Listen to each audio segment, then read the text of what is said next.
चुके हैं, ठीक है। इसके बाद अगर इसको हम पोजीशन वेक्टर की टर्म में डिफाइन करें तो यहाँ आपको मालूम है कि जो कूलम्ब लॉ का जो फोर्स आया था वो Q1 Q2 R³ और R वेक्टर आया था। तो R की वैल्यू अभी हमने फाइंड आउट की थी, वो था R2 माइनस R1, ठीक है, जो इक्वेशन 1 में हम सब्स्टिट्यूट करेंगे। और यहाँ पे पोजीशन वेक्टर की टर्म में F आएगा 1/4πε0 के Q1 Q2 mod of R2 minus R1 whole cube within bracket R2 minus R1। इसके बाद आता है प्रिंसिपल ऑफ सुपरपोजिशन क्या कराता है, ठीक है।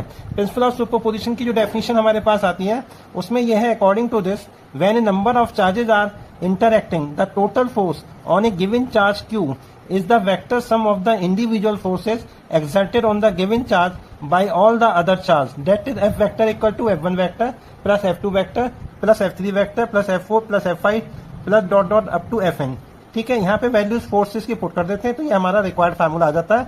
यानी इस पे बेस्ड जो न्यूमेरिकल्स होते हैं वही सबसे ज्यादा हमारे कॉम्प्लिकेटेड होते हैं और इसी को हम लगाना सीखेंगे जो कि आगे के न्यूमेरिकल